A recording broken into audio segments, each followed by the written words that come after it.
Halo Bapak Ibu, saudara-saudari sekalian, lovers and haters, salam cerdas Indonesiaku. Jumpa lagi kita pada kesempatan kali ini. Bagi Anda yang belum subscribe channel saya, silakan subscribe channel saya. Tekan loncengnya agar Anda dapat notifikasi setiap kali saya mengupload video-video saya. Oke, pada kesempatan kali ini saya akan membahas mengenai bagaimana caranya para bandit gitu ya membuat money game Ponzi yang sukses diikuti oleh ratusan ribu, bahkan kalau bisa jutaan orang, bukan jutaan orang, jutaan bebek dungu gitu ya, sukses mengeruk uang mereka dan aman. Kuncinya aman gitu ya. Begini, kalau yang saya lihat, kebanyakan money game Ponzi yang sampai sekarang menurut definisi saya sukses tidak tersentuh gitu ya.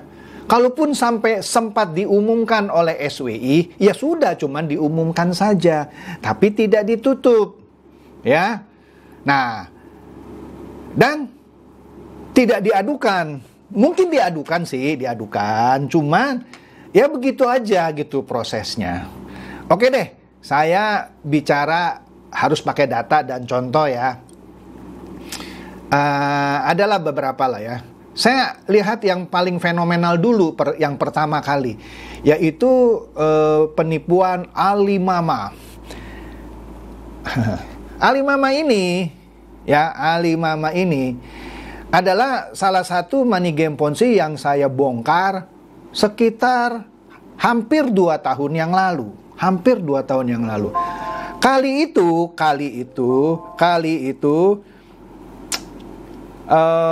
si pembuatnya dan bahkan kaki tangannya, para leader gitu ya, mengklaim bahwa Alimama ini adalah bagian dari Alibaba.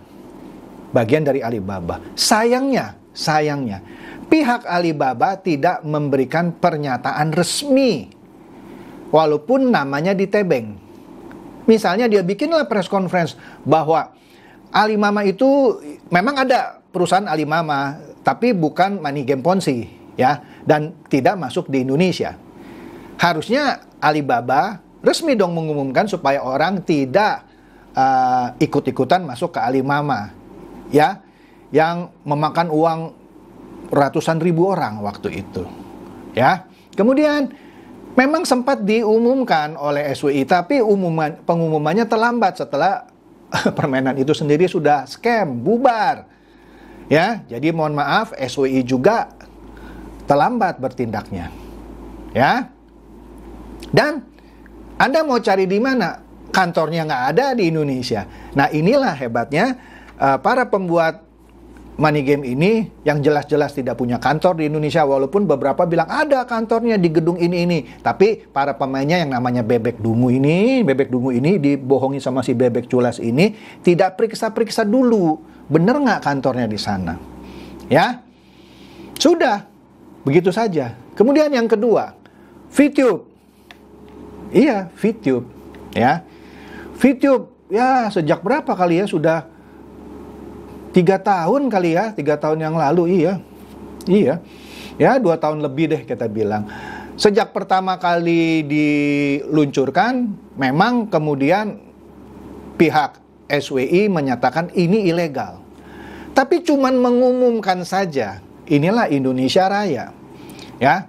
Saya cuman bilang gitu ya, kalau SWI cuman bisa mengumumkan, tapi tidak menindak VTube sejak awal, ya, dan membiarkan VTube itu jalan sampai sekitar hampir 1 tahun baru ditutup, anak saya juga bisa.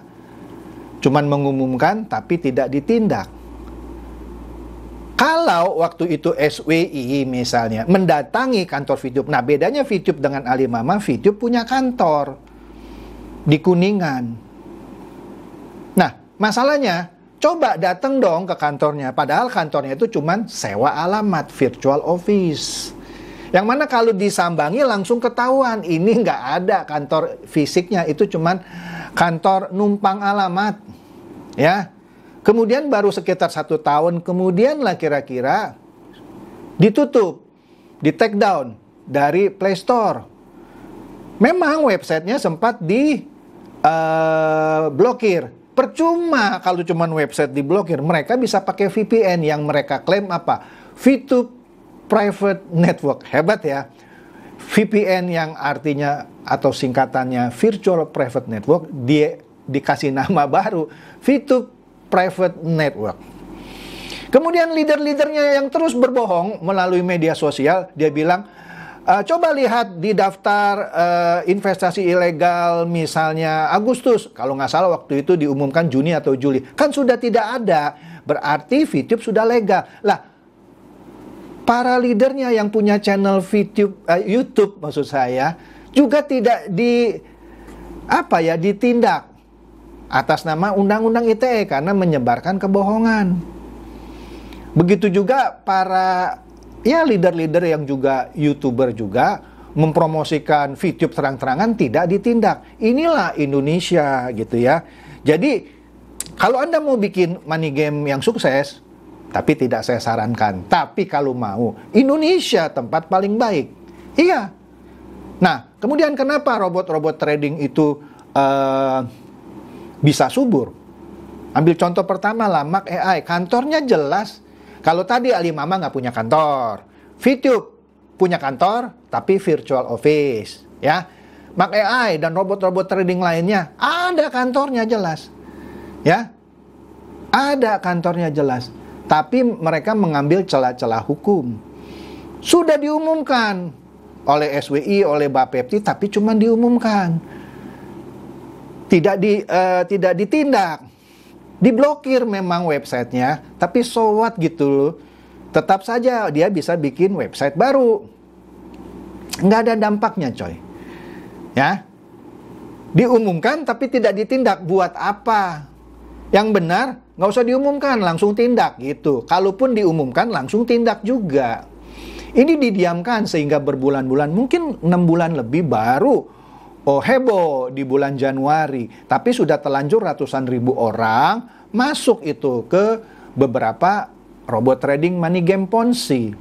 Subur di Indonesia, ini subur. Jadi tidak heran ya kalau meskipun sudah ada berkali-kali yang tumbang, tetap saja keluar lagi money game baru yang siap memangsa si bebek dungu ini. Ya, siap memangsa si bebek dungu ini yang didukung oleh si culas ini, si bebek culas. Sukses.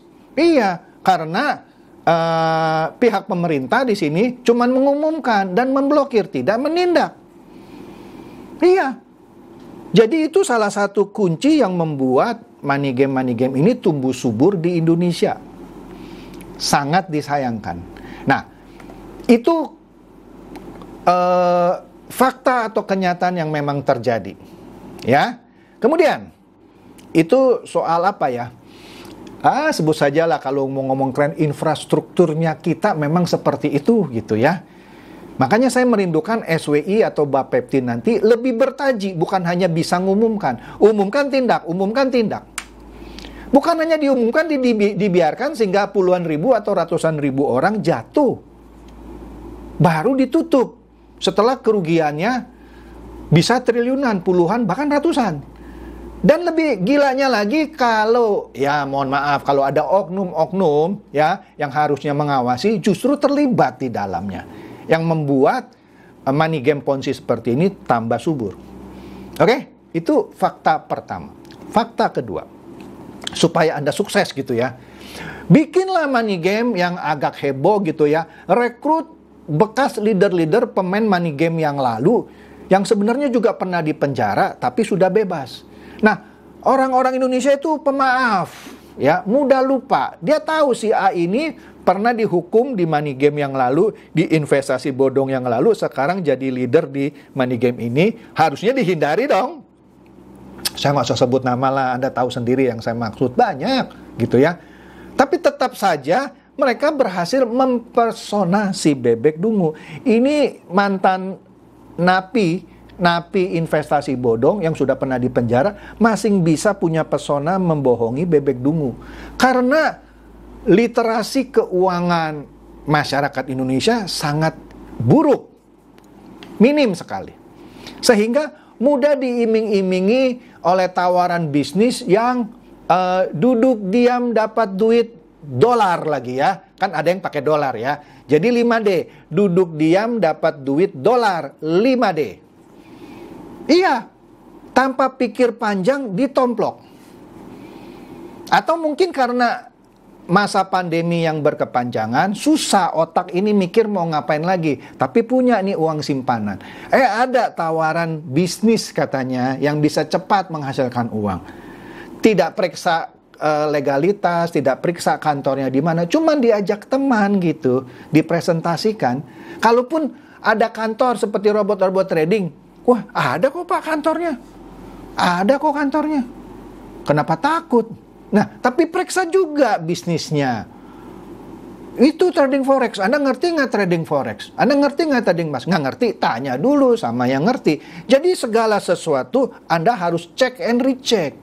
Kalau nggak heran yang namanya money game Ponzi gampang sekali menjerumuskan si bebek dungu. Ketiga, banyak di luaran sana yang sudah tahu ini adalah misalnya money game Ponzi. Tapi si bebek-bebek culas ini yang sudah tahu, tapi dia justru sengaja terus menyuburkan ini karena dia tahu kalau dia masuk dulu dan dia pinter ngomong gitu ya. Dia ngoceh sana sini, dia yang makan uang para bebek dungu di bawahnya. Ini juga yang membuat money game Ponzi tumbuh subur. Malah mereka bilang, saya tahu Pak ini money game. Tapi kan pinter-pinternya kita, kapan kita masuk, kapan kita keluar. Jangan kelamaan di dalam. Nah inilah orang-orang yang tidak punya hati, ya, yang tidak punya hati nurani, selalu membodohi, mendungui si bebek dungu. Itu yang membuat money game Ponzi subur di Indonesia. Keempat, fakta bahwa kalau orang sudah ditipu, ada dua kemungkinan. Dia malu karena akhirnya ketipu gitu ya. Kan banyak, saya sering mereview money game Ponzi. Awalnya saya dibully ketika benar-benar scam, mereka diam semua. Sehingga karena dia malu, mereka tidak mau mengakui bahwa mereka ketipu. Malah dengan militannya terus mempromosikan, bahwa enggak ini gara-gara si Chandra Tejas itu banyak ngoceh, maka permainan kita ditutup, pemerintah kan bodoh banget gitu ya. Dan kalaupun sudah ada yang sadar, mereka males gitu melapor ke kepolisian. Contoh lah, paguyupan robot trading apapun sulit sekali mendapatkan orang untuk mau melapor gitu. Karena pikirannya, percuma lah melapor, uang juga nggak kembali. Inilah mental-mental yang membuat money game di Indonesia terus tumbuh subur. Contoh, kalau saya banditnya, saya akan punya banyak bahan. Gampang.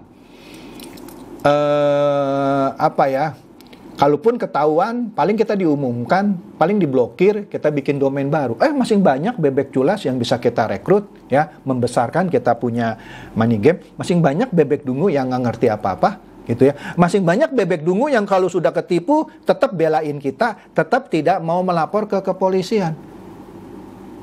Ya, subur lah.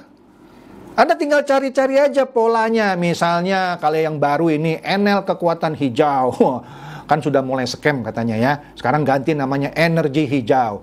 Itu modus kuno, yaitu penyewaan solar panel. Itu kan banyak, penyewaan baterai lah, power bank, itu sudah banyak gitu ya.